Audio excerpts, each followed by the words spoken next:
নমস্কার। আন্দামান গ্যাস আবিষ্কার এখনও প্রাথমিক মূল্যায়ন পর্যায়ে রয়েছে এবং এর প্রকৃত আকার ও বাণিজ্যিক সম্ভাবনা এখনও সরকারিভাবে নির্ধারিত হয়নি। প্রাথমিক পরীক্ষা প্রায় 87% মিথেনযুক্ত উচ্চমানের প্রাকৃতিক গ্যাসের উপস্থিতি নিশ্চিত হয়েছে, যা অত্যন্ত আশাব্যঞ্জক বলে ধরা হচ্ছে। অয়েল ইন্ডিয়া লিমিটেড ও পেট্রোলিয়াম মন্ত্রণালয় উভয় জানিয়েছে যে মজুদের সঠিক পরিমাণ ও অর্থনৈতিক সম্ভাব্যতা বোঝার জন্য আরও কয়েক মাস ধরে খনন, উৎপাদন, পরীক্ষা ও ভূকম্পীয় বিশ্লেষণ চালানো হবে। এখনও নির্দিষ্ট রিজার্ভের পরিমাণ বলা সম্ভব নয়, যদিও প্রত্যাশা উঁচু পর্যায়ে রয়েছে। প্রেক্ষাপট হিসাবে উল্লেখযোগ্য যে ভারতের হাইড্রোকার্বন রিসোর্স অ্যাসোসিয়েশন স্টাডি বা HRAS এর আগে আন্দামান নিকোবরের অববাহিকায় প্রায় 371 মিলিয়ন মেট্রিক টন তেল সমমান বা MMTOE হাইড্রোকার্বনের সম্ভাবনা দেখিয়েছিল। যদিও এটা গোটা আবিষ্কারের একটি অনুমান, বর্তমানে কূপের জন্য নয়, তবু অঞ্চলের ভূতাত্ত্বিক গুরুত্ব স্পষ্ট। যদি বাণিজ্যিকভাবে সফল প্রমাণিত হয় তবে আন্দামান অববাহিকা ভারতের পূর্ব উপকূলের কৃষ্ণা, গোদাবরী ও মহানদী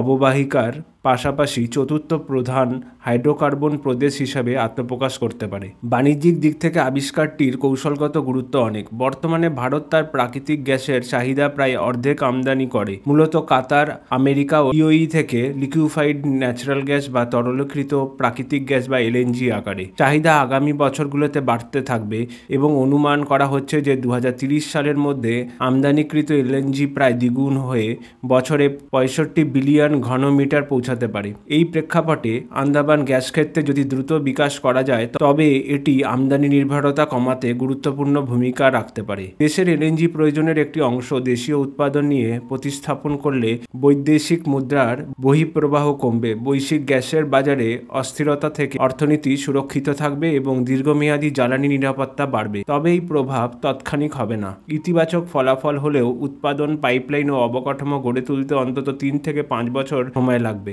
দেশীয় সরবরাহ বৃদ্ধির প্রভাব সবচেয়ে বেশি পড়বে জ্বালানি নির্ভরতা শিল্পগুলিতে। এর মধ্যে সার শিল্প সবচেয়ে বড় উপভোগকারী হবে। প্রাকৃতিক গ্যাস এখানে জ্বালানি ও কাঁচামালের উভয় হিসাবেই ব্যবহৃত হয়। দেশীয় সস্তা গ্যাস পেলে সরকারি ভর্তুকির চাপ কমবে এবং উৎপাদকদের লাভজনকতা বাড়বে।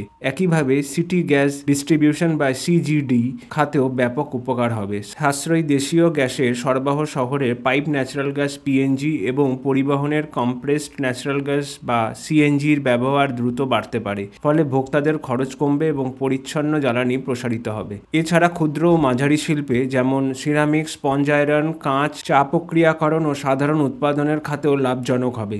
এ ধরনের শিল্প গ্যাস দামের প্রতি অত্যন্ত সংবেদনশীল। ব্যয়বহুল LPG, পেটকোক বা আমদানিকৃত LNGর বদলে সস্তা গ্যাসের ব্যবহার করলে উৎপাদন খরচ কমবে, প্রতিযোগিতামূলক ক্ষমতা বাড়বে এবং কর্মসংস্থান টিকে থাকবে। ভারী শিল্প যেমন রিফাইনারি, ধাতু প্রক্রিয়াকরণ, রাসায়নিক শিল্প উপকৃত হতে পারে, যদিও তাদের চাহিদা বৈশ্বিক বাজারে ওঠানামার উপর নির্ভরশীল। সব মিলিয়ে বলা যায় আন্দামান গ্যাস আবিষ্কার এখনও গড়ে ওঠার পথ থাকলেও এর ভূতাত্ত্বিক সম্ভাবনা অনেক বেশি।